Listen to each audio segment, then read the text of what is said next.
وَهَذَا كِتَابٌ أَنزَلْنَاهُ مُبَارَكٌ فَاتَّبِعُوهُ وَاتَّقُوا لَعَلَّكُمْ تُرْحَمُونَ۔ بسم اللہ الرحمن الرحیم نحمدہ ونصلی ونسلم علی رسولہ الکریم واشہد ان لا الہ الا اللہ وحدہ لا شریک لہ واشہد ان محمدا عبدہ ورسولہ اما بعد۔ ہم نے قرآن مجید کے بارے میں بہت کچھ جانا ہے کہ قرآن مجید کیا ہے، قرآن کی حیثیت کیا ہے، لفظ قرآن کا معنی کیا ہے، اور قرآن مجید پہ ایمان لانا لازم اور ضروری ہے، اور یہ قرآن معجز ہے۔ اور پھر ہم نے اس قرآن مجید کے بارے میں معلومات جانی، اس کی آیات، اس کی صورتیں، اور اس کے آگے جو ہے وہ اس کے سپارے اور باقی تمام معلومات جاننے کے بعد آج ہم باقاعدہ شروع کر رہے ہیں سورۃ الفاتحہ سے۔ قرآن مجید کی یہ پہلی سورت ہے، قرآن مجید کی یہ پہلی سورت ہے سورۃ الفاتحہ۔ اور قرآن مجید میں یہ جو پہلے نمبر پہ یہ سورت آتی ہے جس کو سورۃ الفاتحہ کہا جاتا ہے، اس سورت کے نام فاتحہ کے علاوہ اور بھی اس کے نام ہیں۔ اس فاتحہ کے علاوہ اس سورت کے اور بھی نام ہیں جو کہ فاتحہ کے علاوہ اسے جانا جاتا ہے۔ یہ سورت قرآن مجید میں سبع المثانی کے نام سے بھی جانی جاتی ہے کہ اس سورت کا نام سبع المثانی ہے، اور اللہ رب العزت نے قرآن مجید میں ہی اس کا نام سبع المثانی رکھا ہے۔ اللہ تعالیٰ نے قرآن مجید میں فرمایا ہے وَلَقَدْ آتَيْنَاكَ سَبْعًا مِّنَ الْمَثَانِي وَالْقُرْآنِ الْعَظِيمِ کہ اے نبی صلی اللہ علیہ وسلم، ہم نے آپ کو سبع المثانی عطا فرمائے ہیں۔ سبع المثانی کا مطلب یہ ہے کہ 7 ایسی آیات جو ایک دوسرے سے ملتی جلتی ہیں اور ایک دوسرے سے مشابہ ہیں۔ اسی طرح رسول اللہ صلی اللہ علیہ وسلم نے اس سورت کے فضائل بیان کرتے ہوئے ایک بہت بڑی فضیلت دی ہے، اور وہ یہ ہے کہ رسول اللہ صلی اللہ علیہ وسلم نے فرمایا ہے کہ جب بندہ اس سورت کی تلاوت کرتا ہے، خاص طور پہ نماز میں، تو اللہ رب العزت بندے کی ہر ایک آیت کا باقاعدہ جواب دیتے ہیں۔ اللہ رب العزت بندے کی اس ہر ایک آیت کا باقاعدہ جواب دیتے ہیں۔ رسول اللہ صلی اللہ علیہ وسلم نے فرمایا کہ جب بندہ یہ کہتا ہے کہ الحمدللہ رب العالمین، تو اللہ تعالیٰ فرماتا ہے حمدنی عبدی، میرے بندے نے میری تعریف فرمائی۔ اور جب بندہ کہتا ہے الرحمن الرحیم، تو اللہ تعالیٰ فرماتا ہے اثنا علی عبدی۔ اور جب بندہ کہتا ہے مالک یوم الدین، تو اللہ تعالیٰ فرماتے ہیں مجدنی عبدی۔ اور جب بندہ کہتا ہے ایاک نعبد و ایاک نستعین، تو اللہ تعالیٰ فرماتا ہے ھذا بینی و بین عبدی ولعبدی ما سأل، یہ میرے اور میرے بندے کے درمیان میں ہے، اور میرے بندے کو وہ سب کچھ ملے گا جو وہ مانگ رہا ہے۔ اور جب بندہ کہتا ہے اہدنا الصراط المستقیم صراط الذین انعمت علیہم غیر المغضوب علیہم ولا الضالین، تو اللہ تعالیٰ فرماتا ہے کہ ھذا لعبدی ولعبدی ما سأل، کہ یہ سب کچھ میرے بندے کے لیے ہے اور میرے بندے کو وہ سب کچھ ملے گا جو وہ مانگ رہا ہے۔ اس حدیث سے جو سمجھانا مقصد ہے کہ پورے قرآن مجید میں سے یہ واحد صورت ہے کہ جس سے انسان جب اپنے رب سے کلام کر رہا ہوتا ہے تو اللہ تعالیٰ ہر ایک آیت کا بندے کو جواب دے رہا ہوتا ہے۔ وہ الگ بات ہے کہ شاید ہم اس طرح اس پہ دھیان نہیں دیتے جس طرح دینا چاہیے، کاش کہ ہمیں یہ احساس پیدا ہو جائے کہ میرے اور آپ کے الفاظ کا میرا اور رب ہمیں جواب دے رہا ہے، تو کتنا بڑا مقام آئے گا کہ میں اپنے رب سے بول رہا ہوں اور میرا رب مجھے اس کا فوری جواب دے رہا ہے۔ تو سورۃ الفاتحہ یہ واحد صورت ہے کہ ہر ایک آیت کا جواب اسے دیا جاتا ہے۔ یہ روایت صحیح المسلم میں موجود ہے۔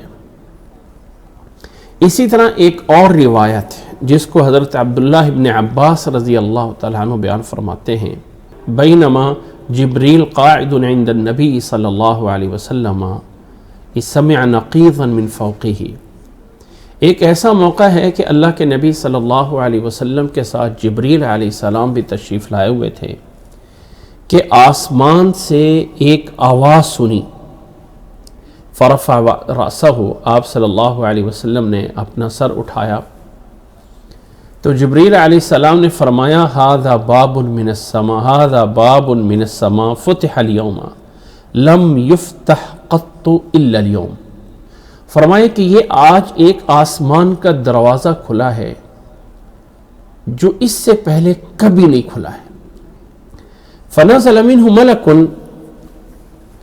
اس دروازے سے ایک فرشتہ نازل ہو رہا ہے، اور نازل ہونے کے بعد فرمایا ھذا ملک نزل الی الارض، یہ وہ فرشتہ ہے جو زمین پہ نازل ہوا ہے، لم ینزل قط الا اليوم، یہ کبھی نازل نہیں ہوا، آج کے دن ہی نازل ہو رہا ہے۔ فسلم، اور اس فرشتے نے آ کے سلام کیا، وقال، اور آ کے فرمایا ابشر بنورین اوتیتہما، اے نبی صلی اللہ علیہ وسلم دو نور آپ کو دیے جاتے ہیں، دو نور، دو نورانی چیزیں آپ کو دی جا رہی ہیں، آپ کو خوشخبری ہے ان کی، مبارک ہو ان کی، لم یؤتہما نبی قبلک، آپ سے پہلے کسی نبی کو وہ دو چیزیں نہیں ملی ہیں۔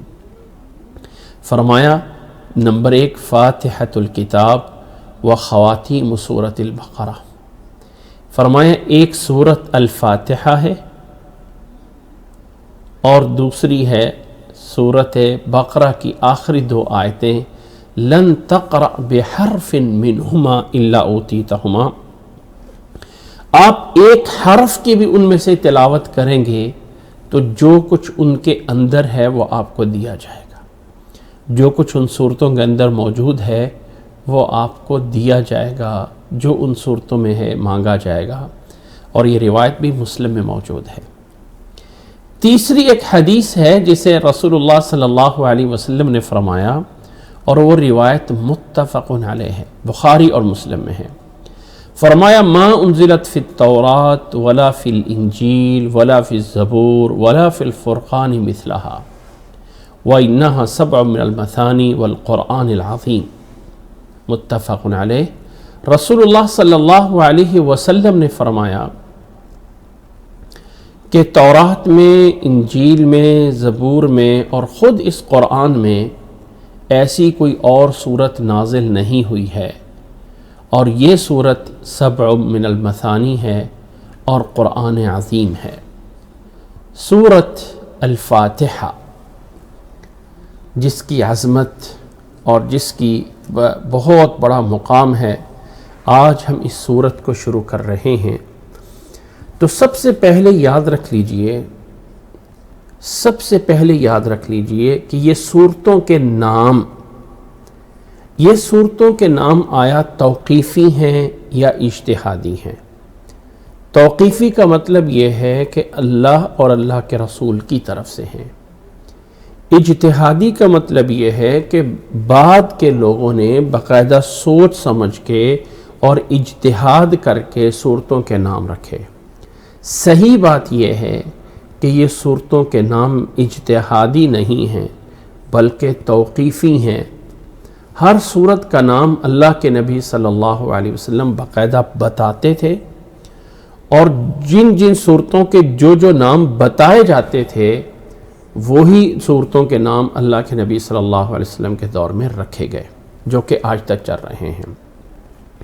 یہ صورتوں کے نام جو ہیں کبھی کبھی تو سورت کے اندر کوئی لفظ ہوتا ہے اس سے سورتوں کے نام رکھ دیے جاتے ہیں، کوئی لفظ گزرا ہوتا ہے جس سے سورتوں کے نام رکھ دیے جاتے ہیں۔ کبھی کبھی سورت جو ہے وہ جس شخصیت کے ارد گرد گھوم رہی ہوتی ہے اس شخصیت کی بنیاد پہ سورت کا نام رکھ دیا جاتا ہے، جیسے کہ سورت یوسف ہے، یوسف علیہ السلام کا واقعہ اس میں موجود ہے اور اس سے اس سورت کا نام سورت یوسف ہے۔ کبھی کبھی سورت کے پہلے لفظ سے اس کا نام رکھ دیا جاتا ہے، جیسے سورت یاسین ہے، سورت صاد ہے۔ اور کبھی کبھی سورت کا جو وہ مضمون ہے، جو اس کا ٹاپک ہے، اس کو سامنے رکھ کے سورت کا نام رکھ دیا جاتا ہے، جیسے کہ سورت اخلاص ہے، سورت اخلاص۔ اور یہ سورت الفاتحہ اس سے افتتاح ہے، ابتدا ہے۔ اور یاد رکھ لیں کہ قرآن مجید میں جو سورت فاتحہ ہے، صحیح بات یہ ہے کہ اس کی جگہ شروع میں ہے، لیکن وہ شروع، نوٹ کریں اس بات کو، لیکن وہ شروع بقرہ سے لازم نہیں ہے۔ کیا مطلب؟ مطلب یہ ہے کہ اگر کوئی بچہ قرآن مجید حفظ کرنا چاہتا ہے تو ہم اس کو چھوٹی صورتوں سے حفظ کرواتے ہیں، پہلے سورت ناس، پھر سورت فلق، پھر سورت اخلاص، لیکن سورت ناس سے بھی پہلے سورت فاتحہ حفظ کرائی جاتی ہے۔ اگر کسی نے قرآن مجید کو حفظ کرنا ہے کہ درمیان سے کہیں سے سورت کہف سے شروع کرنا چاہتا ہے تو پہلے نمبر پہ سورت فاتحہ پڑھی جائے گی۔ اگر کسی نے سورت النبأ اور 30ویں سپارے کے شروع سے کرنا ہے تو تب بھی پہلے سورت فاتحہ حفظ کی جاتی ہے۔ تو سورت الفاتحہ قرآن مجید کا افتتاح اور ابتدا ہے، چاہے آپ بقرہ سے شروع کریں، چاہے ناس سے شروع کریں، چاہے نبأ سے شروع کریں، چاہے نحل یا کہف سے شروع کریں، جس صورت سے بھی قرآن مجید کو سیکھنا یا پڑھنا ایز اے تلاوت کے انسان شروع کرتا ہے تو پہلے نمبر پہ سورت فاتحہ ہی آتی ہے۔ سورت الفاتحہ قرآن مجید کی پہلی سورت ہے، اور ہر قرآن مجید کو کہیں سے بھی شروع کرنا ہو تو اللہ تعالیٰ کا فرمان ہے سورت نحل میں، اذا قرأت القرآن فاستعذ باللہ من الشیطان الرجیم۔ جب قرآن مجید کی تلاوت شروع کرو، کہیں سے بھی کرو، تو شروع میں اللہ تعالیٰ سے پناہ مانگ لو، یہ اللہ کا حکم ہے۔ تو قرآن مجید کو جب ہم شروع کر رہے ہیں سورۃ فاتحہ کو، تو سب سے پہلے آتا ہے تعوذ، اعوذ باللہ من الشیطان الرجیم۔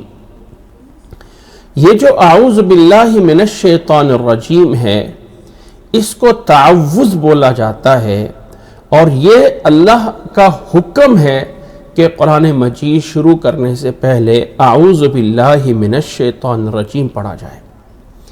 اب یہ جو اعوذ باللہ من الشیطان الرجیم ہے، تعوذ ہے، یہ قرآن مجید کی تلاوت سے شروع کرنے سے پہلے لازم اور ضروری ہے۔ تو کیا بسم اللہ بھی ضروری ہے؟ ہاں، اگر سورت کے شروع سے شروع کرنا ہے تو بسم اللہ بھی ضروری ہے، لیکن اگر سورت کے درمیان سے شروع کرنا چاہتے ہیں، مثلا آیت الکرسی پڑھنا چاہتے ہیں، اللہ لا الہ الا هو الحی القیوم، اب ہم سورت بقرہ کے درمیان سے اس کی ایک آیت پڑھ رہے ہیں، تو یہاں پہ اعوذ باللہ تو پڑھنا ضروری ہے، لیکن بسم اللہ پڑھنا ضروری نہیں ہے۔ پڑھ سکتے ہیں لیکن ضروری نہیں ہے۔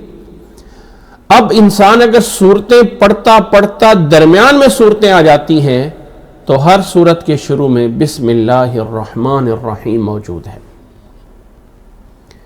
شروع تلاوت میں اعوذ باللہ ضروری ہے، درمیان میں ہر سورت سے پہلے تلاوت میں اعوذ باللہ نہیں ہے، اعوذ باللہ نہیں ہے، شروع تلاوت میں ضروری ہے، اور بسم اللہ ہر سورت کے شروع میں ہے، درمیان میں ضروری نہیں ہے۔ یعنی بسم اللہ ہر سورت کے شروع میں ہے، اور سورت کے درمیان سے شروع کرنا ہو تو بسم اللہ ضروری نہیں ہے۔ لیکن اعوذ باللہ یہ ہر سورت، یعنی جب بھی تلاوت شروع کرنی ہے تو اس سے پہلے اعوذ باللہ من الشیطان الرجیم کو پڑھنا ہے۔ اب یہ جو اعوذ باللہ ہے اس کا ایک نام ہے عربی میں، اور وہ عربی ایک زبان ایسی ہے کہ پورے جملے کو بھی، جیسے ہم کہتے ہیں نا کلمہ پڑھ لو، اب جب ہم کہتے ہیں نا کلمہ پڑھو تو کلمہ سے کیا مراد لیتے ہیں؟ جب ہم کہتے ہیں نا کلمہ پڑھو تو کلمہ لفظ ہے، ایک دوسرے جملے کا نام ہے، لا الہ الا اللہ محمد الرسول اللہ۔ یہ جو الفاظ ہیں ان کا ہم نے نام رکھا ہوا ہے کلمہ۔ کلمہ ہے، ہم نے نام رکھ لیا ہوا ہے لا الہ الا اللہ محمد الرسول اللہ کا۔ اسی طرح جو لفظ اعوذ باللہ ہے اس کا نام ہے عربی میں تعوذ۔ کیا نام ہے اس کا؟ اگر میں اس کو یہاں پہ لکھ دوں تو اس کا نام ہے تعوذ، تا عین وا اور ذال۔ تعوذ جو ہے یہ بولا جاتا ہے اعوذ باللہ من الشیطان الرجیم کو، یا اس کا دوسرا بھی ایک نام ہے اور اس کو کہا جاتا ہے استعاذہ۔ استعاذہ، تعوذ بھی اس کو بول سکتے ہیں اور استعاذہ بھی اس کو بول سکتے ہیں۔ تعوذ یا استعاذہ وہ ہے اعوذ باللہ من الشیطان الرجیم کا پڑھنا اور کہنا۔ اب یہ جو اعوذ باللہ من الشیطان الرجیم ہے، اس اعوذ باللہ میں اگر آپ غور کریں تو 1 2 3 4 5 یا 6 کلمات موجود ہیں۔ پہلا کلمہ ہے اعوذ، اعوذ، یہ ایک کلمہ ہے۔ دوسرا کلمہ ہے با، ایک الگ مستقل کلمہ رکھتا ہے، اور تیسرا اس میں کلمہ ہے لفظ اللہ، اور چوتھا اس میں کلمہ ہے الشیطان، شیطان سے پہلے من، اور آگے جو ہے وہ شیطان کے بعد الرجیم۔ یہ جو کلمات ہیں اعوذ باللہ من الشیطان الرجیم، ان میں سے ہر ایک کا ایک معنی ہے۔ یہ جو اعوذ ہے عین واو اور ذال جو استعاذہ سے نکلا ہوا ہے، اس کا معنی ہوتا ہے کہ میں پناہ مانگتا ہوں، میں پناہ لیتا ہوں، میں پناہ میں آتا ہوں، میں حفاظت میں لیتا ہوں۔ گویا کہ جب انسان کہتا ہے اعوذ باللہ تو انسان یہ کہہ رہا ہے اعوذ باللہ، میں اللہ تعالیٰ کی پناہ اور اللہ تعالیٰ کی حفاظت جو ہے وہ مانگ رہا ہوں۔ باللہ، یہ جو با ہے عربی زبان میں، اس کو کہا جاتا ہے با حرف جر، اور اس کا مقصد ہوتا ہے استعانت۔ اور اس کا مقصد کیا ہوتا ہے؟ استعانت۔ استعانت کا مطلب یہ ہے کہ مدد لینا، ہیلپ لینا۔ جب انسان نے کہہ دیا اعوذ باللہ تو مطلب یہ بن گیا میں اللہ تعالیٰ کی حفاظت اور پناہ میں آتا ہوں۔ اب وہ کس چیز سے پناہ لی جا رہی ہے؟ کون سا خطرہ ہے جس خطرے سے انسان نے پناہ لینی ہے؟ وہ خطرہ کون سا ہے؟ وہ کون سی پرابلم ہے جس سے انسان نے پناہ لینی ہے؟ تو فرمایا اعوذ باللہ من الشیطان الرجیم۔ وہ خطرہ جو ہے وہ ہے الشیطان، اور اس شیطان کی صفت ہے الرجیم۔ میں اللہ تعالیٰ کی پناہ میں آتا ہوں ایک ایسی چیز سے بچتے ہوئے جس کا نام شیطان ہے اور جس کی صفت جو ہے وہ رجیم ہے۔ میں رجیم صفت والے شیطان سے اللہ تعالیٰ کی حفاظت اور پناہ مانگ رہا ہوں۔ دیکھیں اس وقت شاید ہمیں پتہ نہ ہو کہ پناہ مانگنا، حفاظت کیا مطلب ہے۔ جب انسان اپنے آپ کو سیف سائڈ کرتا ہے نا، تو بچے باہر اگر انہیں کوئی پکڑنے کے لیے آتا ہے نا، پکڑنے کے لیے، تو دوڑ کر گھر میں آ کے چھپ جائیں گے۔ تو وہ باہر کے کسی انسان سے چھپ کر گھر میں آ کے حفاظت لے لینا، یہ ہے پناہ لینا۔ تو انسان جب اللہ تعالیٰ کا کلام پڑھ رہا ہے تو اللہ کی ذات سے، اللہ تعالیٰ کی ذات سے پناہ مانگی جا رہی کہ اے اللہ تو ہے جو مجھے اس شیطان مردود سے بچا سکتا ہے۔ لفظ اللہ پہ ہم انشاءاللہ آگے چل کے بات کرتے ہیں۔ من کا معنی ہے عربی زبان میں حرف جر ہے، اور اس کے بہت سارے معنی ہیں، جن میں سے ایک معنی ہے فلاں چیز میں سے، فلاں چیز کی طرف سے، فلاں سائیڈ سے، اس جگہ سے ابتدا کرنا۔ ابتدا کے معنی ہیں، تبعیض کے معنی ہیں، بیان کے معنی میں ہیں، اور یہاں پر یہ بیان کے معنی میں، یعنی جو میری پناہ ہے وہ اس شیطان سے ہے۔ اور شیطان ایک لفظ شیطان جو ہے، لفظ یہ شیطان جو لفظ ہے اور اس کے بعد اس کی صفت رجیم ہے، یہ اس کا شیطان کا ایک صفاتی نام ہے۔ صفاتی نام کا کیا مطلب ہے کہ یہ اصل نام ہے اس کا، جو بڑا شیطان ہے اس کا اصل نام ہے ابلیس۔ ابلیس اس کا پرسنل نیم ہے، ابلیس یہ اس کا پرسنل ذاتی نام ہے، اور یہ وہ جن ہے جس نے آدم علیہ السلام کو سجدہ کرنے سے انکار کیا تھا۔ جس نے آدم علیہ السلام کو سجدہ کرنے سے انکار کیا تھا وہ ابلیس۔ جنات میں سے ایک جن ایک مخلوق ہیں جیسے کہ انسان ہیں، وہ الگ بات ہے کہ وہ جن انسانوں کو نظر نہیں آتے ہیں، تو وہ جو جن مخلوق ہیں ان میں سے ایک بڑا جن تھا جس کو اللہ تعالیٰ نے آدم علیہ السلام کو سجدہ کرنے کا حکم دیا تھا اور اس نے نہیں کیا تھا، تو وہ ابلیس جو ہے وہ شیطان بن گیا۔ شیطان جو ہے اس کا روٹ ورڈ ہے عربی میں، دو طرح سے جو ہے وہ جانا جاتا ہے۔ ایک یہ ہے کہ اس کا روٹ ورڈ ہے شین تا شاتا، شین تا اور نون، شاطانہ، شین تا اور نون اس کا روٹ ورڈ ہے، یہ ایک رائے ہے۔ اور شاطانہ کا معنی ہوتا ہے یعنی کسی چیز کا یعنی شاطانہ کا معنی ہوتا ہے کسی چیز کا حد سے گزرنا، کسی چیز کا جو ہے وہ حد سے گزر جانا، یہ ہے اس کا شاطانہ، اور اس سے گزرا ہوا لفظ بن گیا شیطان، یعنی بہت زیادہ حد سے گزرنے والا، مبالغہ کا صیغہ۔ جیسے رحمت سے نکلا ہوا رحمان ہے، تو شاطانہ سے نکلا ہوا یہ جو ہے شیطان ہے۔ دوسرا اس کا روٹ ورڈ بنایا جاتا ہے، اور وہ روٹ بنایا جاتا ہے شاطا، شاطا یعنی یہ جو یا ہے یہ الف سے بدلی ہوئی ہے، تو اصل ہے شین یا اور تا، نون جو ہے وہ مبالغہ کے لیے ہے، اور اس کا روٹ ورڈ جو ہے وہ ہے شا یا تا، شاطا، شاطا۔ اس کا معنی بھی حد سے گزرنے والا ہے، اور اس کا معنی بھی حد سے گزرنے والا ہے۔ اب اس شیطان کو یہاں پہ نوٹ کریں ایک بات، اعوذ باللہ من الشیطان الرجیم ہمیں سکھایا گیا ہے، اعوذ باللہ من ابلیس الرجیم نہیں سکھایا گیا۔ کیا وجہ ہے کہ تعوذ میں جو سکھایا گیا ہے وہ ہمیں وہ یہ بتایا گیا ہے کہ یہ اعوذ باللہ من الشیطان الرجیم، الشیطان الرجیم، لیکن یہ نہیں سکھایا گیا کہ اعوذ باللہ من ابلیس الرجیم، یعنی اس کا اوریجنل نام نہیں لایا گیا بلکہ اس کی صفت والا نام لایا گیا۔ کیوں؟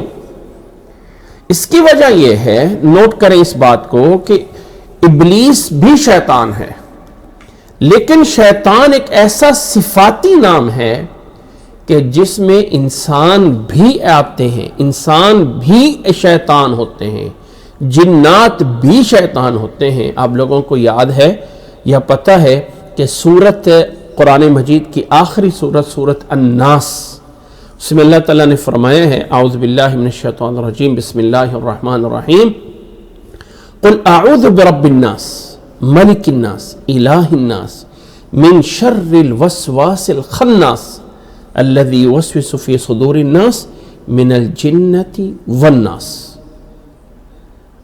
من الجنة والناس، کہ اس صورت میں پناہ مانگی گئی ہے خناس سے، شیطان سے، اور وہ خناس جو ہے اور وہ شیطان جو ہے من الجنۃ والناس، جنوں میں سے بھی ہو سکتا ہے اور انسانوں میں سے بھی ہو سکتا ہے۔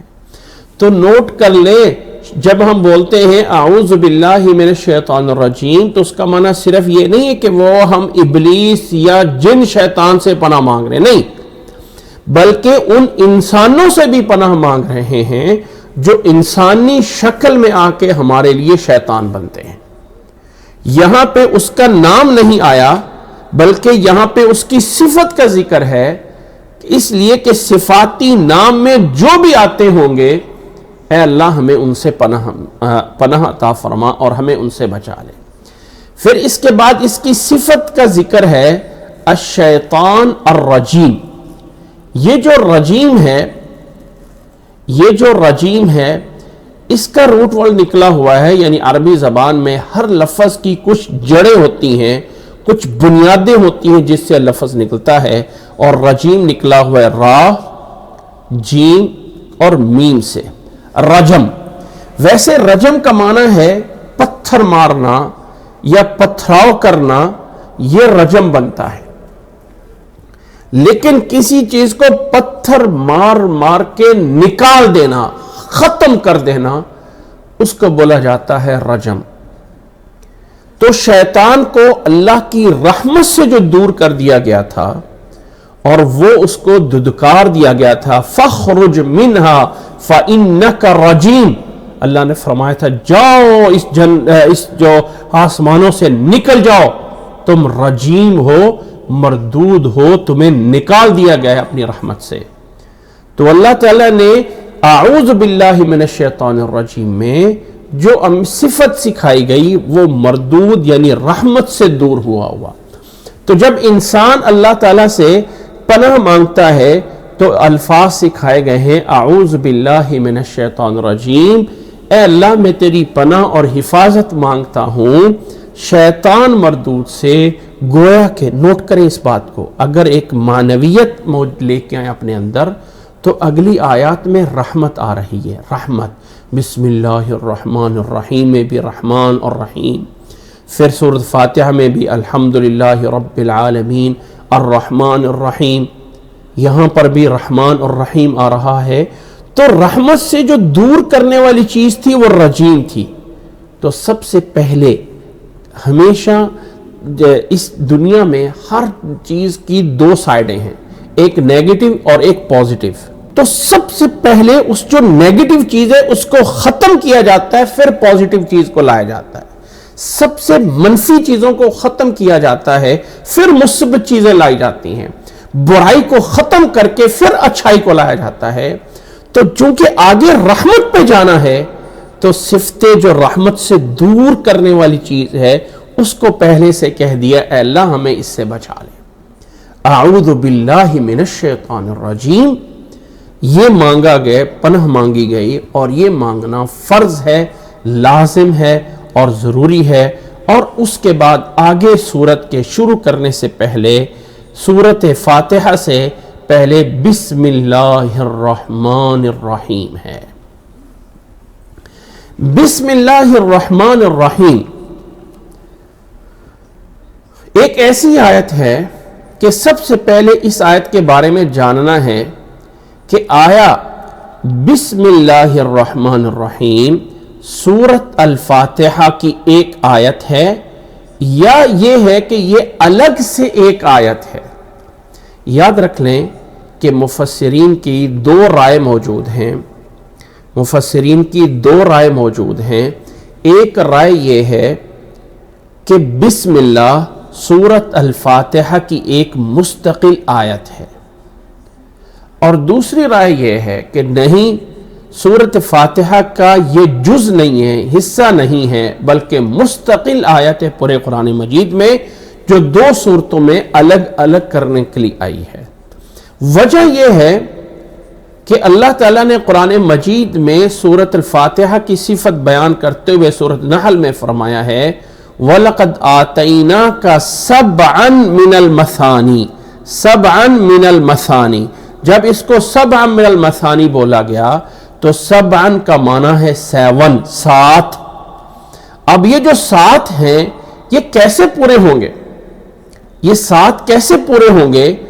جب آیتوں کے اوپر ہم غور کرتے ہیں تو پہلی آیت ہے الحمدللہ رب العالمین، دوسری آیت ہے الرحمن الرحیم، تیسری آیت ہے مالک یوم الدین، دوسری آیت ہے الرحمن الرحیم، تیسری آیت ہے مالک یوم الدین، اور آگے چوتھی آیت ہے ایاک نعبد و ایاک نستعین، اور آگے 5ویں آیت ہے اہدنا الصراط المستقیم، اور آگے 6ٹھی آیت بن جائے گی صراط الذین انعمت علیہم غیر المغضوب علیہم ولا الضالین۔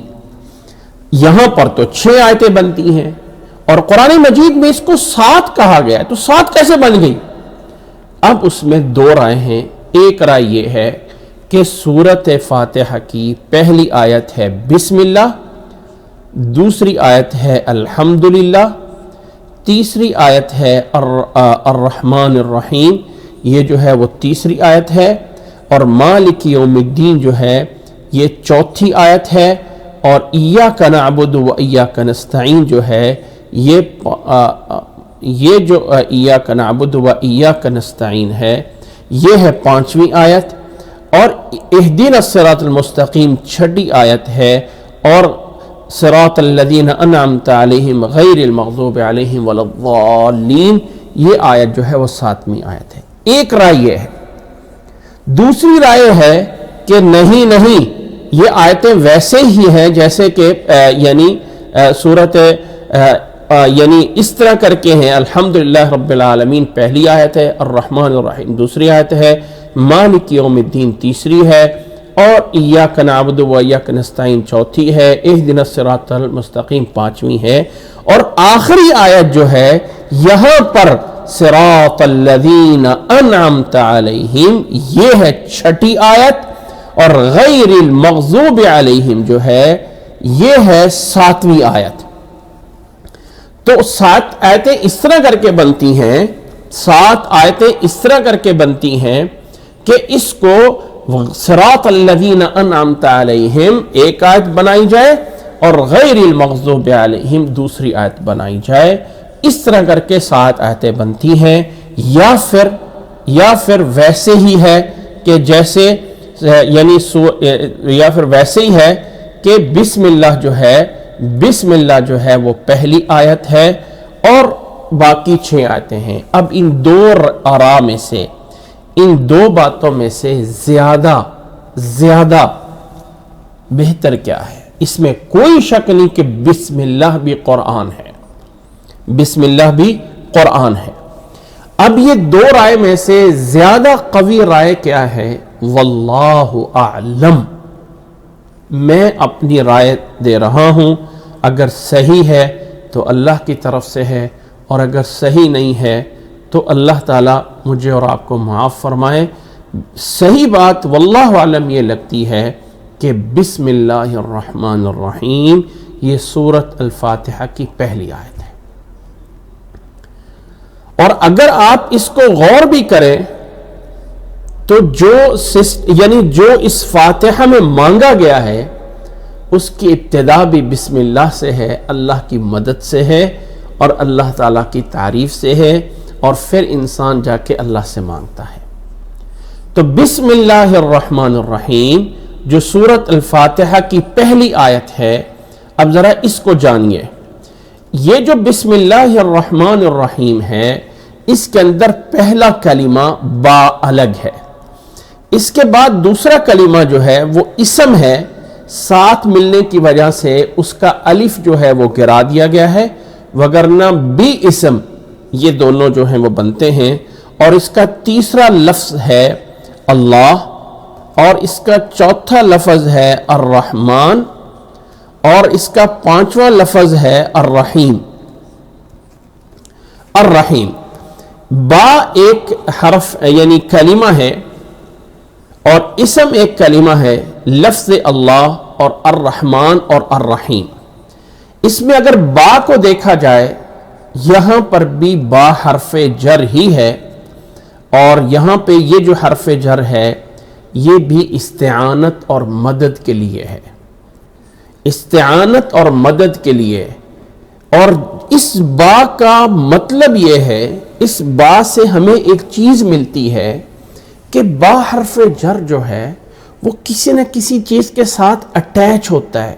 یعنی پیچھے کہا نا اعوذ باللہ اعوذ باللہ اعوذ باللہ من الشیطان الرجیم، جیسے پیچھے کہا ہے، اللہ اکبر، جیسے اعوذ باللہ من الشیطان الرجیم پیچھے کہا ہے، تو اس میں بھی با موجود ہے، لیکن با سے پہلے اعوذو ہے، با سے پہلے اعوذو ہے اور پھر با آ رہی ہے. ہاں، اعوذ باللہ، میں اللہ تعالیٰ کی پناہ مانگتا ہوں. لیکن اس بسم اللہ میں با موجود ہے اور پہلے کوئی چیز موجود نہیں ہے. کیوں؟ وجہ کیا ہے؟ کیونکہ یہاں پر انسان نے اللہ کی مدد جو ہے وہ اس پناہ کی ایک دعا ہے. یہاں پر بے شمار چیزوں کے شروع میں بسم اللہ ہونی ہے. تو گویا کہ انسان جو بھی کام کرنا چاہتا ہے وہ کام جو ہے وہ پنہاں ہے، پوشیدہ ہے. گویا کہ انسان کہہ رہا ہے میں پڑھ رہا ہوں اللہ کے نام سے، یا اللہ کے نام سے پڑھ رہا ہوں. میں کھانا شروع کر رہا ہوں اللہ کے نام سے، میں پینا شروع کر رہا ہوں اللہ کے نام سے، میں چلنا شروع کر رہا ہوں اللہ کے نام سے، میں بیٹھنا شروع کر رہا ہوں اللہ کے نام سے. تو با اس سے پہلے انسان نے جو بھی کام انجام دینا ہے وہ والا کام عربی زبان میں اس کا لفظ جو ہے وہ موجود نہیں ہے، لیکن وہ ذہن میں موجود ہوتا ہے. جب ہم سورۃ فاتحہ کے شروع میں بسم اللہ الرحمن الرحیم پڑھ رہے ہیں تو گویا کہ کہہ رہے ہیں کہ میں یہ پڑھنا شروع کر رہا ہوں اللہ کے نام سے. اور اللہ کے نام سے پڑھنے کا شروع کرنے کا مطلب کیا ہے؟ کہ اللہ تعالیٰ کی طرف سے دی ہوئی برکت، اللہ تعالیٰ کی طرف سے دی ہوئی مدد اور استعانت سے میں یہ شروع کر رہا ہوں. تو با حرف جر، اب اس سے پہلے اس کا کوئی بھی ایک ورب ہے، اور وہ ورب کیا ہے کہ جو انسان نے جو بھی ایکشن کرنا ہے، جو بھی کام کرنا ہے، وہ کام، وہ ایکٹ، وہ چیز جو ہے وہ اس پر بسم اللہ پڑھنا ہے. وہ کھانا پینا اٹھنا بیٹھنا چلنا سب کچھ بسم اللہ ہے. اب یہاں پہ ایک سوال پیدا ہوتا ہے کہ مدد اللہ سے مانگی جائے گی یا اللہ کے نام سے؟ مدد اللہ سے مانگی جائے گی یا اللہ کے نام سے؟ جب اللہ سے مدد مانگی جاتی ہے تو لفظ اسم درمیان میں کہاں سے آ گیا؟ ہاں، مدد تو مانگنی ہے اللہ کی ذات سے، تو لفظ اسم کیا چیز، کیا حیثیت رکھتا ہے؟ لفظ اسم کا کیا تعلق ہے؟ اس کا کیا علاقہ ہے؟ مدد اللہ سے مانگنی ہے باللہ، تو اسم درمیان میں کیوں لایا گیا؟ یاد رکھ لیں کہ عربی زبان کے بہت سارے اسلوب اور انداز ہیں. یہ با لفظ اللہ کے ساتھ اٹیچ ہو کر اس کا معنی بنتا ہوتا ہے باللہ. اگر اس کے ساتھ جوڑ دیا جائے باللہ، با کو اللہ کے ساتھ جوڑا جائے باللہ، تو اس کا معنی ہوتا ہے اللہ کی قسم. اللہ کی قسم، باللہ اللہ کی قسم، واللہ اللہ کی قسم، تاللہ اللہ کی قسم. یہ با، یہ اسی طرح واللہ، اسی طرح تاللہ، ان تمام کا معنی ہے اللہ کی قسم. یہ با، یہ واو، یہ تا، یہ سارے کے سارے اللہ کے ساتھ قسم اٹھانے کے لیے ہوتے ہیں. اب اس با کو، جو بسم اللہ کی با ہے، اس کو اگر اللہ کے ساتھ ملایا جاتا تو اللہ کی قسم کا معنی آتا ہے. اور اللہ تعالیٰ سے قسم نہیں مقصد لینا ہے، اللہ سے مدد لینا ہے، تو بسم اللہ درمیان میں یہ لفظ اسم آ کے فرق کرتا ہے کہ یہ با استعانت کی ہے، یہ با قسم کی نہیں ہے. بسم اللہ ہے، باللہ ہی نہیں ہے. اللہ سے قسم نہیں مانگی دی جا رہی، بلکہ اللہ تعالیٰ سے مدد مانگی جا رہی ہے. اللہ تعالیٰ سے قسم نہیں اٹھائی جا رہی، بلکہ اللہ تعالیٰ کی مدد لی جا رہی ہے. اب اگلی بات یہ ہے کہ جب مدد اللہ سے لی جا رہی ہے تو پھر اسم کی حیثیت کیا ہے؟ اسم کی حیثیت کیا ہے؟ تو یاد رکھ لیں کہ اللہ تعالیٰ کی ذات ایسی ہے، لیس کمثلہ شیء، اس کی طرح کی کوئی چیز نہیں ہے، اور اللہ وہو السمیع البصیر، لیکن اس کی صفات ہیں۔ یہ جو اللہ تعالیٰ کے اسماء و صفات ہیں، اللہ تعالیٰ نے قرآن مجید میں فرمایا ہے وَلِلَّهِ الْأَسْمَاءُ الْحُسْنَى فَادْعُوهُ بِهَا، اللہ تعالیٰ کے اسماء حسنہ ہیں، ان اسماء حسنہ سے اللہ تعالیٰ سے دعا کی جائے، ان اسماء حسنہ سے اللہ تعالیٰ سے دعا کی جائے۔ تو جب اللہ تعالیٰ سے دعا اسماء حسنہ سے کرنی ہے، اور اللہ تعالیٰ نے جو اپنی تسبیح کے لیے الفاظ بولے ہیں سبح اسم ربک الاعلی، سبح اسم الف سین میم، سبح اسم ربک الاعلی، کہ میں اس اللہ کے نام کی تسبیح کر رہا ہوں، پاکی بیان کر رہا ہوں۔ سبح للہ ما فی السماوات والارض ڈائریکٹ بھی ہے، سبح للہ اللہ تعالیٰ کی تسبیح، اور سبح اسم ربک الاعلی بھی ہے کہ اللہ کے نام کی۔ اب یہاں پر عربوں کے اندر ایک بنیادی اختلاف پایا جاتا ہے کہ اسم اور مسمى اور تسمیہ، اسم اور مسمى اور تسمیہ، یعنی اسم اور مسمى دونوں ایک ہیں یا اسم اور مسمى دونوں الگ الگ ہیں۔ مثلا ایک کا نام میں آپ کو یہاں پہ ایک تھوڑا سا اس کو دکھا دیتا ہوں کہ اگر کسی کا نام جو ہے یہاں نوٹ کریں اس بات کو، کسی کا نام ہے خالد، ٹھیک ہے، اور وہ خالد جو ہے وہ ایک پرسن ہے، ایک جو ہے یعنی ایک بندہ ہے، ایک جو ہے، اور اس کا نام جو ہے وہ خالد ہے۔ اب یہ خالد اور وہ آگے جو پرسن یا انسان ہے، یہ اس کا نام ایک الگ چیز ہے، ہاں، اور اس کا جو ہے وہ باڈی اور اس کا انسان ایک الگ چیز ہے۔ یہ دونوں الگ الگ ہیں یا ایک ہی چیز ہے؟ اسم اور مسمى دونوں الگ الگ ہیں یا ایک ہی چیز ہیں؟ واللہ اعلم، لغت میں دونوں رائے موجود ہیں کہ اسم اور مسمى الگ الگ بھی ہیں اور اسم اور مسمى ایک بھی چیز ہیں لغت میں، لیکن اللہ کی ذات میں اللہ کا اسم اور اللہ تعالیٰ کی ذات ایک ہی ہے، اس لیے کہ سبح اسم ربک الاعلی بھی ہے اور سبح للہ بھی ہے، بسم اللہ الرحمن الرحیم بھی ہے، تو اللہ کے نام سے مدد مانگی گئی ہے، تو اللہ کا نام بھی اللہ تعالیٰ کا حصہ اور جز ہے، اللہ کی صفت ہے، اور اللہ تعالیٰ کی صفات سے اور اللہ تعالیٰ کی ذات یا اللہ تعالیٰ کی صفات کو الگ نہیں کیا جا سکتا۔ ہاں، باقی چیزوں میں کہہ سکتے ہیں کہ اسم اور مسمى الگ الگ ہیں یا ایک ہیں، لیکن وہ بھی کرنا مشکل ہے۔ اصل چیز یہ ہوتی ہے کہ اسم اور مسمى دونوں جو ہیں وہ ایک ہی چیز ہوتا ہے۔ اب ایک کا انسان کا نام ہے خالد یا بکر یا زید، تو خالد بکر کون ہے بھائی؟ وہی ہے جس کا نام ہے، وہی ہے، الگ نہیں ہے۔ اب بولیں گے نہیں یار لفظ الگ ہے۔ اب مثال کے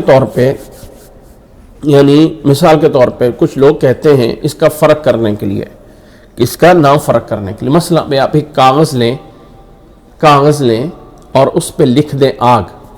مثال کے طور پہ آپ ایک کاغذ لے کے آئیں اور اس کاغذ کے اوپر جو ہے وہ آپ لکھ دیں نارن نارن نارن، یعنی نار۔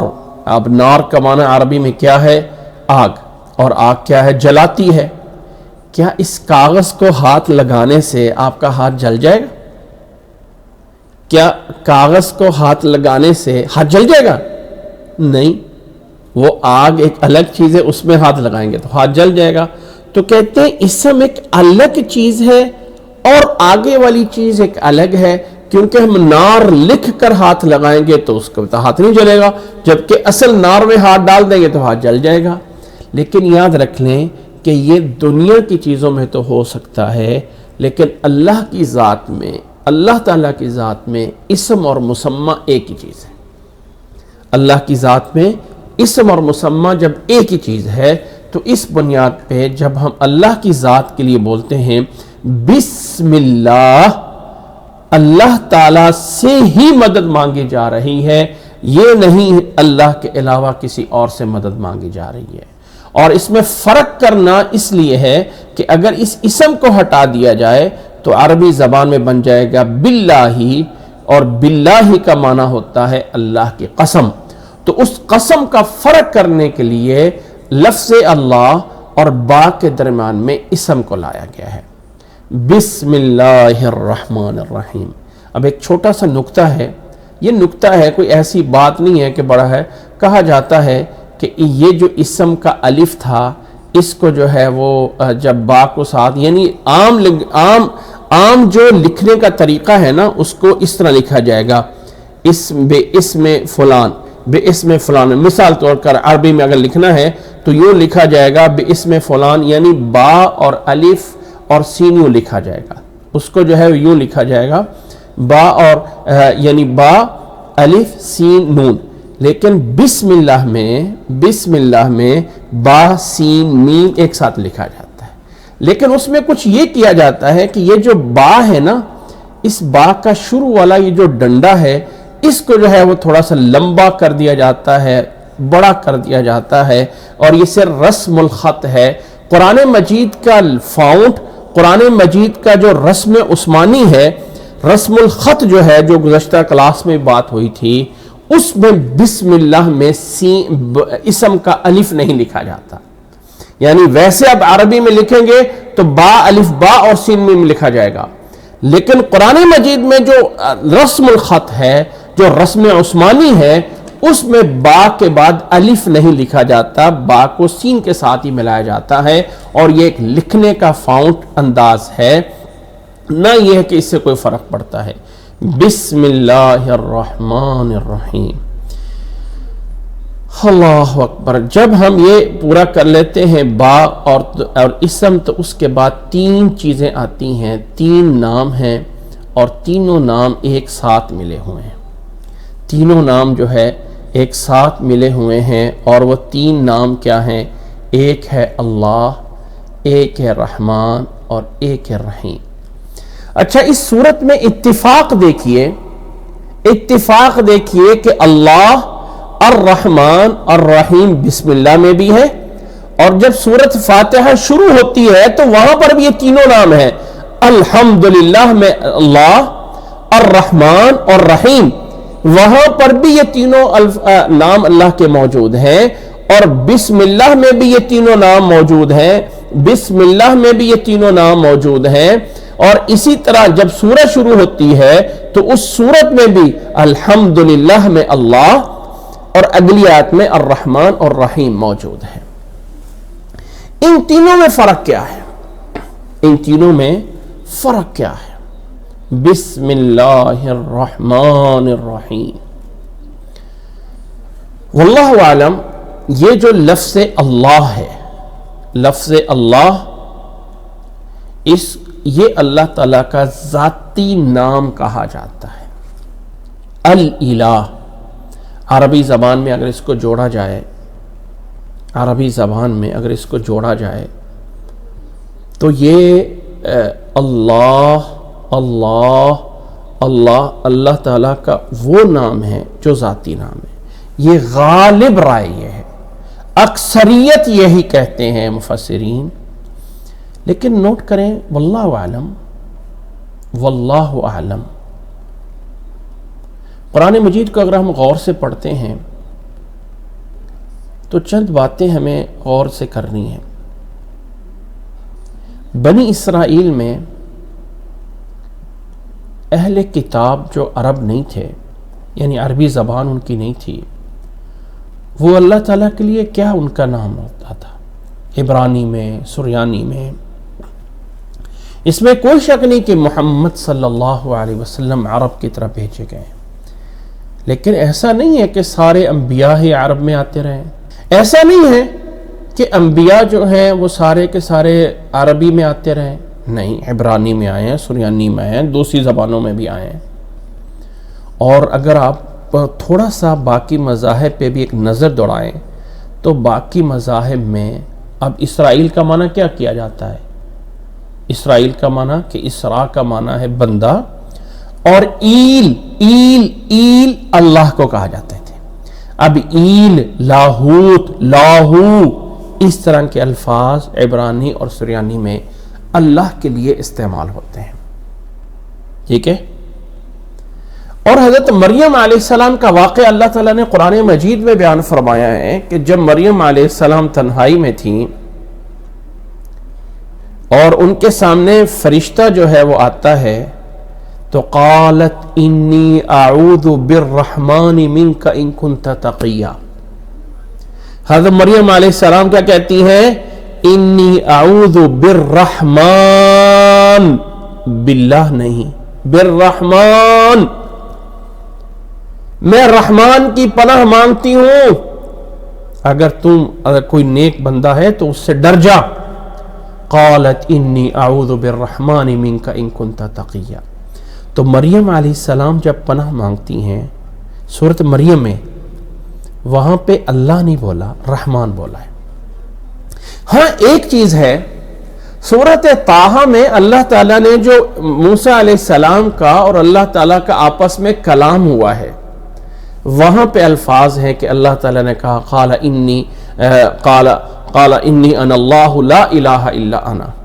فرمایا کہ اے موسیٰ میں وہ اللہ ہوں، اللہ انی انا اللہ. اب وہاں پر یہ ہے کہ ذرا اس بات کو نوٹ کیجئے، اللہ تعالیٰ کا اور موسیٰ علیہ السلام کا جو آپس میں کلام ہوا تھا کیا عربی زبان میں تھا؟ کیا موسیٰ علیہ السلام کی زبان عربی تھی؟ قرآن تو عربی میں ہے نا، قرآن تو عربی زبان میں ہے نا اس وقت. لیکن کیا موسیٰ علیہ السلام کا اور اللہ تعالیٰ کا جو کلام آپس میں تھا وہ کلم اللہ موسیٰ تکلیما، باقاعدہ کلام ہوا ہے. قرآن مجید نے کہا ہے اللہ تعالیٰ نے موسیٰ علیہ السلام سے کلام کی.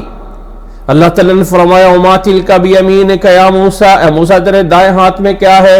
قال ہی عصایا، یہ میری لاٹھی ہے، اتوکا علیہا واحش بہا علی غنمی، میں اس سے جو ہے وہ چارہ کاٹتا ہوں، بکریوں کو چراتا ہوں. لاٹھی ہے. قال القیہا یا موسیٰ، اے موسیٰ اسے ڈال دیجئے. فالقاہا فاذا ہی حیۃ تسعی، اس لاٹھی کو پھینکا تو وہ سانپ بن گئی. اب یہ کلام ہے اللہ تعالیٰ کا. کیا وہ کلام انہی الفاظ میں تھا یا اللہ تعالیٰ اس کلام کو عربی میں بنا کر اپنے نبی محمد صلی اللہ علیہ وسلم پہ نازل کر رہا ہے؟ صحیح بات یہ ہے کہ اللہ اور موسیٰ علیہ السلام کا کلام اسی زبان میں تھا، عربی زبان میں نہیں تھا. کیونکہ اللہ تعالیٰ نے قرآن مجید میں ہی فرمایا ہے وَمَا أَرْسَلْنَا مِن رَّسُولٍ إِلَّا بِلِسَانِ قَوْمِهِ. اللہ تعالیٰ جس رسول کو جس قوم کی طرف بھیجا ہے اسی قوم کی زبان میں بنا کے بھیجا ہے. اب محمد صلی اللہ علیہ وسلم کو عرب کی طرف بھیجا تو عربی زبان میں بنا کے بھیجا، عربی زبان میں بنا کے بھیجا.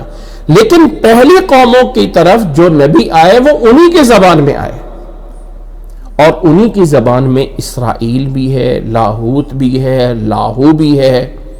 ٹھیک ہے. تو کیا لفظ اللہ اگر اللہ کا ذاتی نام ہوتا تو یہ کبھی نہیں بدل سکتا تھا؟ یہ اللہ اللہ ہمیشہ سے ہر قوم میں اسی نام سے ہونا تھا. جبکہ عربی میں تو اللہ موجود ہے، سریانی میں یا عبرانی میں ایل، لاہو، لاہوت ان الفاظوں سے موجود ہے. اور ان قوموں کی طرف بھی انبیاء آئے ہیں، بنی اسرائیل کے نبی آتے رہے، حتیٰ کہ اسرائیل بذات خود ایل اللہ کا لفظ مراد لیا جاتا ہے کہ یہ لقب جو ہے یعقوب علیہ السلام کا ہے اور اس کا معنی عبداللہ ہے. تو واللہ اعلم، لفظ اللہ بھی اللہ کا صفاتی نام ہے.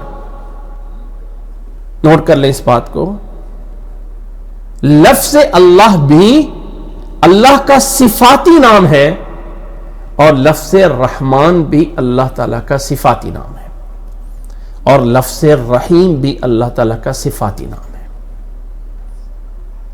تو اللہ کی ذات کا کوئی اور نام ہے؟ لیس کمثلہ شیء وہو السمیع البصیر. اللہ کی طرح کوئی چیز نہیں ہے، اور وہ سمیع بصیر ہے۔ اللہ تعالیٰ کی پہچان، اللہ تعالیٰ کی پہچان اور معرفت اس اسماء حسنہ سے ہے۔ یہ اللہ تعالیٰ کے سارے اسماء حسنہ ہے، لہٰذا اس میں کوئی شک نہیں کہ غالب رائے یہی ہے کہ لفظ اللہ اللہ کا ذاتی نام ہے۔ لیکن واللہ عالم، یہ جو باتیں میں نے آگے بیان کی ہیں، اس سے یہ اگر کیا جائے تو بالکل یہ ٹھوس فیصلہ نہیں ہے، کیونکہ اللہ نے کہیں خود یہ نہیں کہا ہے کہ میرا نام اللہ ہے، یعنی میرا ذاتی نام اللہ ہے۔ اللہ نے تو رحمان بھی کہا ہے، رحیم بھی کہا ہے، اللہ بھی کہا ہے۔ جب بیان نہیں ہے تو یہ سارے کے سارے نام اللہ تعالیٰ کی صفات میں بھی آتے ہیں۔ تو بسم اللہ الرحمن الرحیم، اگر اس کو عربی زبان کے اس جزر سے یا اس سے جوڑا جائے تو لفظ اللہ اصل میں نکلا ہوا ہے الالہ سے۔ الالہ کس سے؟ یہ نکلا ہوا ہے الالہ سے۔ الالہ، ال ہے اگ سے، اور الہ جو ہے یہ الگ سے ہے، الہ جو ہے یہ الگ سے۔ اب الہ میں یہ جو حمزہ ہے، جب اس کے شروع میں ال آ گیا، جب اس کے شروع میں ال آ گیا تو جب درمیان کے اس حمزے کو ختم کیا، یہ جب اس کے حمزے کو ختم کیا تو بن گیا اللہ۔ الالہ سے بن گیا اللہ، اور الہ جو ہے، الہ کا جو معنی ہے وہ ہے معبود ہونا، الوہیت ہونا۔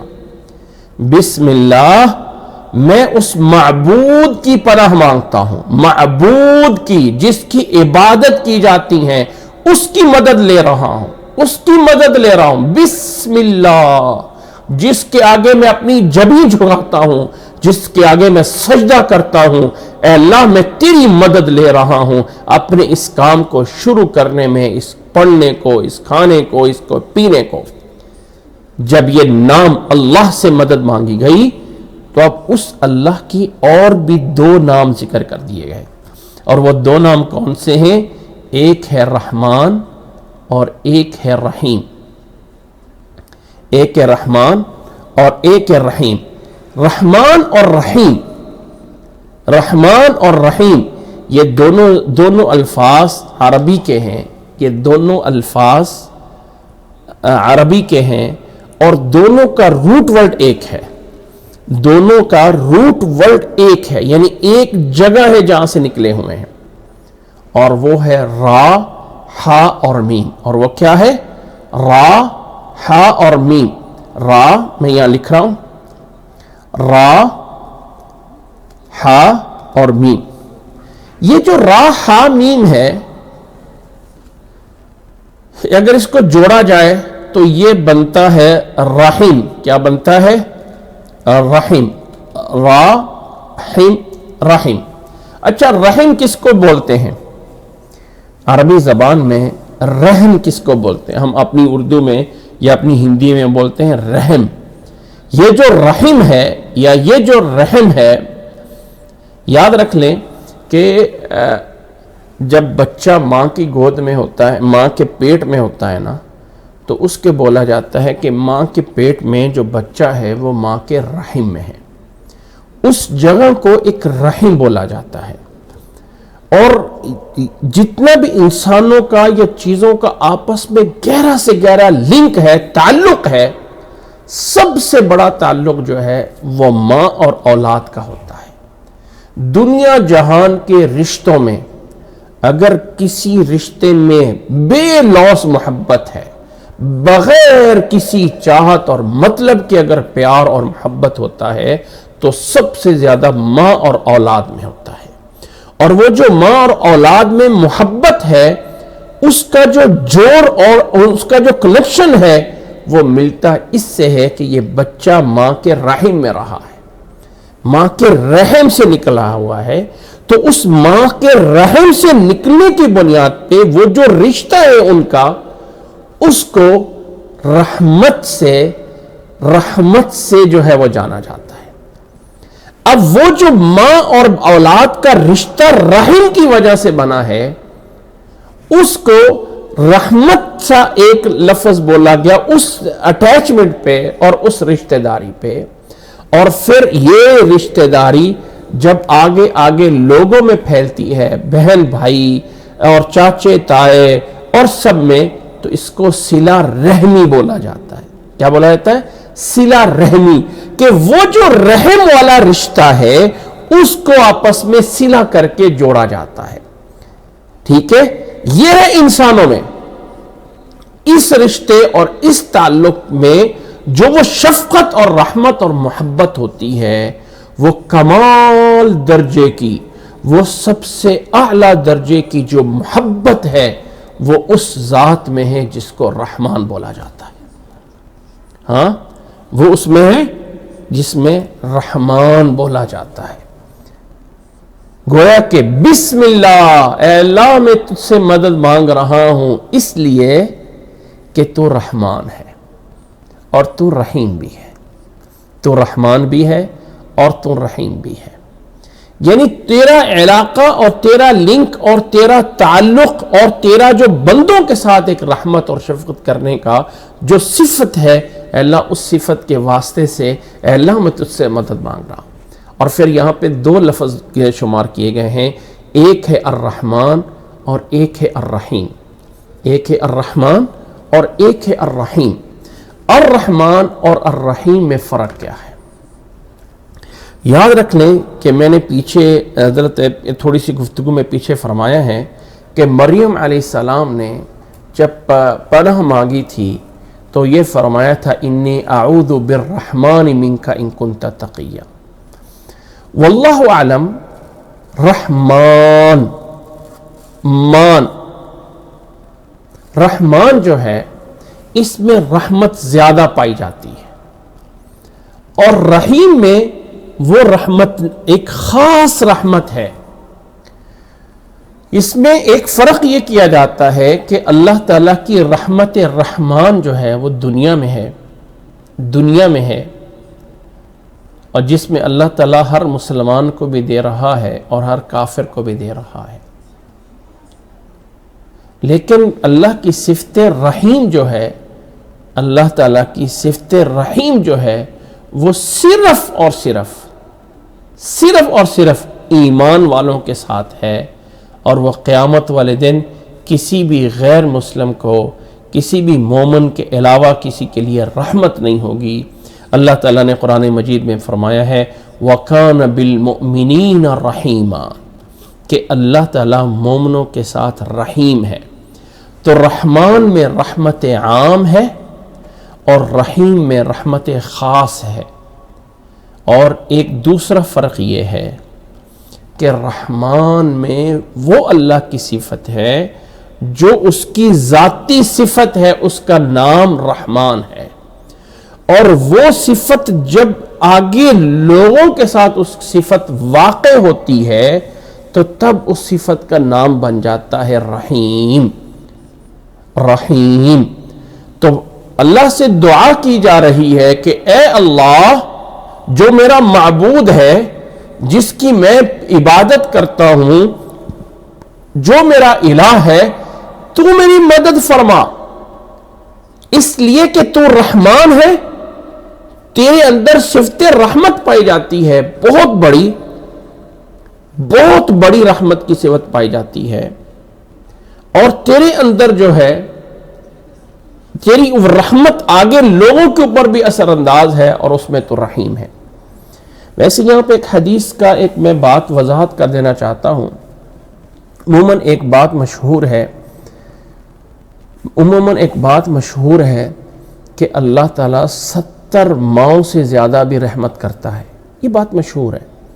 70 ماؤں کی رحمت اگر جمع کر لی جائے تو اس سے زیادہ اللہ تعالیٰ رحیم ہے، لیکن واللہ عالم ایسی کوئی حدیث نہیں ہے، نہ ہی ایسی کوئی آیت ہے، نہ ہی کوئی ایسی حدیث ہے۔ ہاں، جو حدیث ہے وہ اس انداز سے ہے، حدیث اس طرح انداز سے نہیں ہے، وہ ایک حدیث اور انداز سے ہے کہ اللہ تعالیٰ کی رحمت کے 100 درجے یا 100 حصے ہیں، وہ ایک حصہ ہے جو اللہ تعالیٰ کی رحمت دنیا میں ہے، اور 99 حصے جو ہیں وہ اللہ تعالیٰ کی رحمت کے آخرت میں ہوں گے اور جنت میں ہوں گے ایمان والوں کے لیے۔ امید ہے کہ یہ ساری باتیں سمجھ آ گئی ہوں گی۔ حدیث جو بیان کی جاتی ہے کہ اللہ تعالیٰ 70 ماؤں سے بھی زیادہ اپنے بندے سے محبت یا پیار کرتا ہے، اس حدیث کی کوئی اصل یا بنیاد نہیں ہے۔ اعوذ باللہ من الشیطان الرجیم، بسم اللہ الرحمن الرحیم، اس کو جو ہے وہ پڑھنے کے بعد آگے جو ہے وہ ہم سورۃ الفاتحہ کو شروع کرتے ہیں۔ سورۃ الفاتحہ کو جو ہے وہ شروع کرتے ہیں۔ سورۃ فاتحہ شروع کرنے سے پہلے میں خلاصہ کے طور پہ بیان کر دوں کہ شروع میں اللہ تعالیٰ کی پناہ مانگی گئی ہے شیطان مردود سے، اور پھر اللہ تعالیٰ کی رحمت کی گئی ہے، اللہ تعالیٰ کی رحمت سے دعا کی گئی ہے اور مدد مانگی گئی ہے۔ ایک آخری بات بیان کر کے آگے چلوں گا۔ آخری بات یہ ہے کہ اللہ تعالیٰ کے نام کے ساتھ جو صفات ذکر کی جاتی ہیں، اس میں انسان اللہ تعالیٰ کے ناموں کا اور اللہ تعالیٰ کی صفات کا وسیلہ اور واسطہ دیتا ہے۔ وسیلہ اور واسطے کا مطلب یہ ہے کہ انسان کہتا ہے کہ اے اللہ تو اپنے رحمت، رحمان اور رحیم ہونے کے وسیلے سے میری مدد فرما۔ یعنی انسان جب کہتا ہے، میں اب مثال دے کہتا ہوں، کسی کے انسان بات کرنا چاہے نا کہ بھائی تو بڑا سخی ہے، تو مجھے یہ چیز دے دے، تو بڑا نیک بندہ ہے، فلاں کام کر دے، یہ جو صفت ہوتی ہے وہ گویا کہ انسان کے لیے ایک وسیلہ بن رہی ہوتی ہے۔ تو اللہ تعالیٰ کے نام کے ساتھ اللہ کی صفات کا ذکر کرنا، یہ اللہ تعالیٰ کے اسماء و صفات کو ایز اے وسیلہ کے دینا ہے، واسطے کے طور پہ دینا ہے۔ اور آگے سورۃ فاتحہ میں ہم اس وسیلہ اور واسطے کے بارے میں تفصیل کے ساتھ جانیں گے کہ اللہ تعالیٰ سے وسیلہ کون کون سا جائز ہے اور کون کون سا جو ہے وہ ناجائز ہے۔ یاد رکھ لیں کہ دین اسلام کا سیکھنا بھی ایک عبادت ہے، قرآن مجید کا سیکھنا بھی ایک عبادت ہے، اور یہ ہم سیکھ رہے ہیں، عبادت کر رہے ہیں، اور اللہ سے امید رکھتے ہیں کہ ایک ایک حرف پہ ہمارے لیے وہ جو 10 نیکیاں لکھی جا رہی ہیں، اللہ اس 10 نیکیوں کو بھی بڑھا چڑھا کے یضاعف لمن یشاء، جب انسان سیکھنے کے لیے چل پڑتا ہے تو اللہ تعالیٰ اس کے لیے جنت کا راستہ آسان فرما دیتا ہے۔ اس لیے ان باتوں کا یاد رکھنا ایک ہر مسلمان جو سیکھنا چاہتا ہے اس کے لیے لازم ہے، اور آہستہ آہستہ جب ہم ڈیٹیل میں جائیں گے تو یاد رکھنے کے لیے آسان ہوگا، نہ یہ ہے کہ ہم زیادہ سے زیادہ پڑھ لیں اور یاد جو ہے وہ کچھ نہ ہوتا رہے۔ اللہ مجھے اور آپ کو ان تمام چیزوں کو یاد رکھنے کی، اور اللہ مجھے اور آپ کو ان چیزوں کو یاد کر کے ان پہ ایمان لانے کی توفیق عطا فرمائے۔